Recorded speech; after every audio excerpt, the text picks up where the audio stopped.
বলছি এই ভাতা দিলে তো আর সংসার চলবে না। ভাতা ক পয়সা, একটা চাকরির যত দাম ভাতার কি তত দাম। আমাদের ছেলে বাচ্চা চাকরি বাকরি সব চলে গেছে, খেতে পাওয়া যায়নি। এখানে নামি মডেল কাজের কিছু না, ওনার সব ভাওতাবাজি।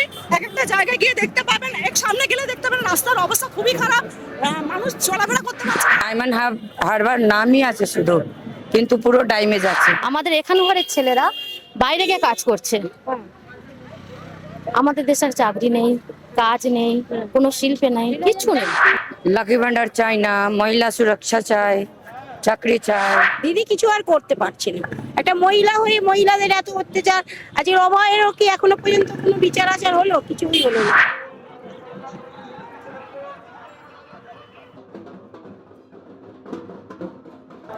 পয়লা মার্চ থেকে শুরু হয়েছে বিজেপির পরিবর্তন যাত্রা। আজ বিষ্ণুপুর বিধানসভার অন্তর্গত আমতলার থেকে বিজেপির পরিবর্তন যাত্রা শুরু হয়, শেষ হয় বাটার মোড়ে গিয়ে। সেখানে উপস্থিত ছিলেন যেমন ত্রিপুরার প্রাক্তন মুখ্যমন্ত্রী বিপ্লব দেব সহ বিজেপির একাধিক নেতৃত্ব, ফাল্গুনী পাত্র, ইন্দ্রনীল খা সহ অন্যান্যরা, এবং যেখানে তারা মানুষের সঙ্গে জনসংযোগ করেন, সাধারণ মানুষকে তাদের বার্তা পৌঁছে দেন এবং সকলকেই তারা বলেন যে পরিবর্তন আনতেই হবে। এই বার্তা নিয়েই সমস্ত মানুষের কাছেই পৌঁছন। বলছি এই ভাতা দিলে তো আর সংসার চলবে না। ভাতা ক পয়সা, একটা চাকরির যত দাম ভাতার কি তত দাম। হ্যাঁ, তারপর সবার ঘরে মা বোন মেয়ে সন্তান আছে, এরকম করে কি চললে চলবে? চলবে না। দেশ পাল্টাতে হবে। হ্যাঁ, না আমাদের পাল্টাতে হবে। দিদি কিছু আর করতে পারছে না।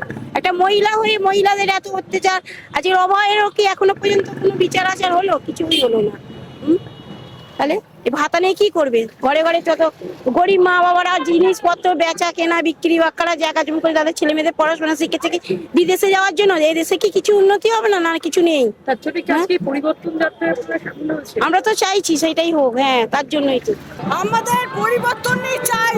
আমাদের ছেলে বাচ্চা চাকরি বাকরি সব চলে গেছে, খেতে পাওয়া যায়নি। চাই কিসের চাকরি করতো? চাই চাকরি করতো, যে কোনো ব্যবসা করতো। এখানে নামি মডেল কাজের কিছু না, ওনার সব ভাওতাবাজি।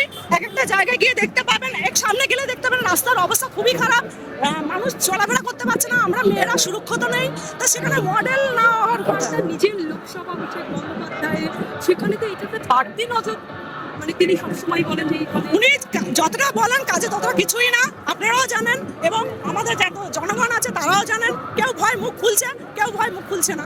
সুরক্ষার জন্য, নারীদের সুরক্ষার জন্য। কেন নারীদের কি যথাযথ সুরক্ষা নেই?